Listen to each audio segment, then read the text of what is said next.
ഒരേ ഒരു ചോദ്യം, ബാബറി മസ്ജിദ് നിർമ്മിച്ചത് ക്ഷേത്രം പൊളിച്ചാണെന്ന് സുപ്രീം കോടതി കണ്ടെത്തിയോ? അതല്ലെങ്കിൽ ആർക്കിയോളജിക്കൽ സർവേ ഓഫ് ഇന്ത്യ കണ്ടെത്തിയിട്ടുണ്ടോ?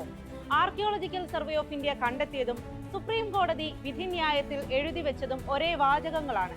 അവിടെ ഒരു കെട്ടിടമുണ്ടായിരുന്നു, അത് ഇസ്ലാമിക് രീതിയിൽ ഉള്ളതായിരുന്നില്ല. ഇതാണ് ആർക്കിയോളജിക്കൽ സർവേ ഓഫ് ഇന്ത്യ കണ്ടെത്തിയത്. അത് ഹിന്ദു ക്ഷേത്രമായിരുന്നുവെന്ന് ASA കണ്ടെത്തിയിട്ടില്ല. ക്ഷേത്രം പൊളിച്ചാണ് ബാബറി മസ്ജിദ് പണിതതെന്ന് സുപ്രീം കോടതിയും പറഞ്ഞിട്ടില്ല. മുൻ ചീഫ് ജസ്റ്റിസ് DY ചന്ദ്രചൂഡിന്റെ പരാമർശത്തിന്റെ പശ്ചാത്തലത്തിൽ എന്താണ് വാസ്തവം? ഇതാ സത്യം പറയട്ടെ.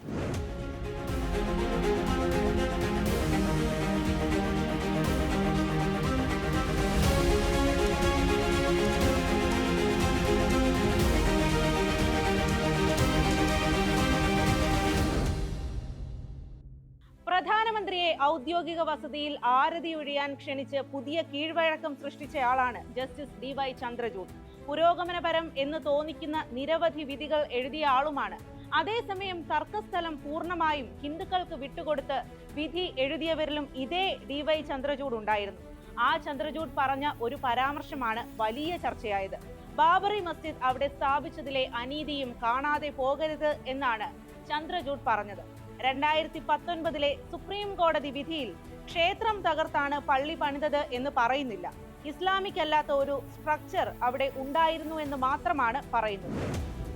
1853 ബാബറി മസ്ജിദ് നിന്ന സ്ഥലം ആദ്യമായി സംഘർഷഭൂമിയാകുന്നത്.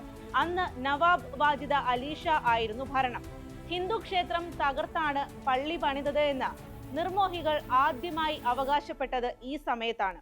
അതായിരുന്നു അന്നത്തെ സംഘർഷത്തിന്റെ കാരണം. ബാബറുടെ കാലത്ത് ക്ഷേത്രം തകർത്തു എന്ന വാദം ഉയർന്നത് അങ്ങനെയാണ്. 1859 ബ്രിട്ടീഷുകാർ ഒരു വേലി കെട്ടി ആരാധനാലയങ്ങളെ തിരിച്ചു. മുസ്ലിങ്ങൾക്ക് വേലിക്കുള്ളിലും ഹിന്ദുക്കൾക്ക് വേലിക്ക് പുറത്തും ആരാധനയ്ക്ക് അനുവാദം നൽകി. ആർക്കിയോളജിക്കൽ സർവേ ഓഫ് ഇന്ത്യയുടെ ആദ്യ സർവേ നടക്കുന്നത് ഇതിനു പിന്നാലെയാണ്.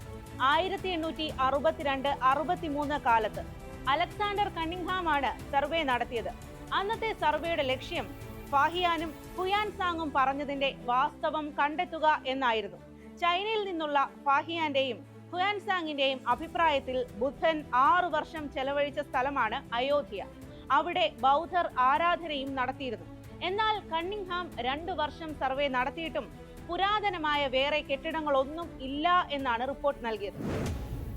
ഏതാണ്ട് 2 പതിറ്റാണ്ട് തികയാറായപ്പോൾ ആർക്കിയോളജിക്കൽ സർവേ ഓഫ് ഇന്ത്യ വീണ്ടും സർവേ നടത്തി. 1889-91 കാലത്തായിരുന്നു ഈ സർവേ. അലോയിസ് ആന്റൺ ഫ്യൂറർ നേതൃത്വം നൽകി. ഈ സർവേയിലും പുരാതനമായ കെട്ടിടങ്ങളോ അവശിഷ്ടങ്ങളോ കണ്ടെത്താൻ കഴിഞ്ഞില്ല. ഫൈസാബാദ് നഗരം നിർമ്മിക്കാൻ ഉപയോഗിച്ചതിന്റെ അവശിഷ്ടങ്ങൾ മാത്രമാണ് കാണാൻ കഴിഞ്ഞത് എന്നായിരുന്നു ആ റിപ്പോർട്ട്. പുരാതനമായുള്ളത് 3 പർവ്വതങ്ങളാണ്. ഇപ്പോൾ മണിപർവ്വതവും കുബേരപർവ്വതവും സുഗ്രീവ പർവ്വതവും എന്നറിയപ്പെടുന്നവയാണ് ആ പർവ്വതങ്ങൾ. പ്രദേശത്തെ ബ്രാഹ്മണർ പുരോഹിതരായുള്ള ക്ഷേത്രങ്ങളും ജൈന ക്ഷേത്രങ്ങളുമെല്ലാം മോഡേൺ ആണ് എന്നാണ് വിശേഷിപ്പിച്ചിരുന്നത്. ഒന്നും അന്ന് പൗരാണികമായിരുന്നില്ല എന്നർത്ഥം. പള്ളിയായി ആരാധിച്ചിരുന്ന സ്ഥലത്ത് രാംലല്ലയുടെ വിഗ്രഹങ്ങൾ എത്തുന്നത് 1949 അന്ന് ഫൈസാബാദ് കളക്ടർ മലയാളിയായ KK നായർ ആയിരുന്നു. KK നായരുടെ ഭാര്യയും ഹിന്ദു മഹാസഭാ നേതാവുമായിരുന്ന ശകുന്തള നായരുടെ നേതൃത്വത്തിലാണ് വിഗ്രഹം പള്ളിയിൽ കണ്ടെത്തി എന്ന് അവകാശപ്പെട്ട് പ്രാർത്ഥന ആരംഭിച്ചത്. വിഗ്രഹം എടുത്തു മാറ്റാനാണ് പ്രധാനമന്ത്രി നെഹ്റു അന്ന് നിർദ്ദേശം നൽകിയത്. അത് KK നായർ അനുസരിച്ചില്ല. ICSൽ നിന്ന് KK നായരുടെ രാജി എഴുതി വാങ്ങി. KK നായർ പിന്നീട് ജനസംഘത്തിന്റെ സ്ഥാനാർത്ഥിയായി ഉത്തർപ്രദേശിൽ നിന്ന് തന്നെ ലോക്സഭയിലെത്തി. ഭാര്യ ശകുന്തള നായരും അതേ പാർട്ടിയുടെ ലോക്സഭാ അംഗമായി. ബനാറസ് ഹിന്ദു സർവകലാശാലയിലെ AK നാരായണിന്റെ നേതൃത്വത്തിലാണ് പിന്നെ സർവേ നടക്കുന്നത്.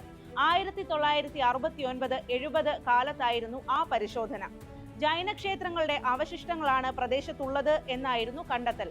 1975-76 വീണ്ടും ഒരു സർവേ കൂടി നടന്നു. ആർക്കിയോളജിക്കൽ സർവേയുടെ ഡയറക്ടർ ജനറൽ ബ്രജ് ബസിലാൽ തന്നെയാണ് നേതൃത്വം നൽകിയത്. ആ സർവേയുടെ ഫലം അപ്പോഴൊന്നും വന്നില്ല. 15 വർഷത്തിന് ശേഷം 1990 ലാൽ ഒരു ലേഖനത്തിലൂടെ തന്റെ കണ്ടെത്തൽ പുറത്തുവിടുന്നത്. അന്ന് അയോധ്യയിൽ ക്ഷേത്രം ആവശ്യപ്പെട്ട് LK അദ്വാനി രഥയാത്ര നടത്തുന്ന സമയമായിരുന്നു. ക്ഷേത്രത്തിന്റെ അവശിഷ്ടങ്ങൾ കണ്ടെത്തി എന്നാണ് 15 വർഷത്തിന് ശേഷം വന്ന ആ ലേഖനം പറഞ്ഞു വെച്ചത്. RSS മാസികയിലാണ് ആ ലേഖനം പ്രത്യക്ഷപ്പെട്ടത്. 1992 ബാബറി മസ്ജിദ് തകർത്തു. 2002 അലഹബാദ് ഹൈക്കോടതി വീണ്ടും സർവേ നടത്താൻ ആർക്കിയോളജിക്കൽ സർവേ ഓഫ് ഇന്ത്യയോട് ആവശ്യപ്പെട്ടു. 2003 റിപ്പോർട്ട് കോടതിയിലെത്തി. 10 ദിവസം കൊണ്ട് തയ്യാറാക്കി എന്ന് വിമർശനം നേരിട്ട 574 പേജുള്ള ആ റിപ്പോർട്ടിലാണ് ഒരു കാര്യം വ്യക്തമായി പറഞ്ഞത്. 12ാം നൂറ്റാണ്ടിലെ നിർമ്മിതി പള്ളിക്കടിയിലുണ്ട് എന്നായിരുന്നു ആ കണ്ടെത്തൽ. ഇസ്ലാമികമല്ല ആ നിർമ്മിതി എന്നും റിപ്പോർട്ട് പറഞ്ഞു വെച്ചു. സുപ്രീം കോടതി വിധിയിലും ഇതുതന്നെയാണ് എടുത്തെഴുതിയിരുന്നത്. ക്ഷേത്രമുണ്ട് എന്ന് തറപ്പിച്ചു പറയുന്ന ഏക റിപ്പോർട്ട് വന്നത് RSS മാസികയിൽ മാത്രമാണ്. കോടതി വിധിയിലോ കോടതി അന്തിമമായി പരിഗണിച്ച രേഖകളിലോ അങ്ങനെ പറയുന്നില്ല. ജസ്റ്റിസ് ചന്ദ്രചൂഡ് ഒരു ചോദ്യത്തിന് ഉത്തരമായി പറഞ്ഞ വാചകങ്ങളാണ് ഇപ്പോൾ വിവാദമായത്. ഇപ്പോൾ ചെയ്തത് അനീതിയല്ലേ എന്ന ചോദ്യത്തിന് പള്ളി സ്ഥാപിച്ചതും അങ്ങനെയല്ലേ എന്നായിരുന്നു മറുചോദ്യം.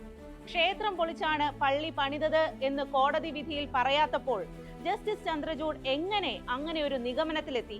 അതായിരുന്നു ഉയർന്ന വിമർശനം. നമസ്കാരം.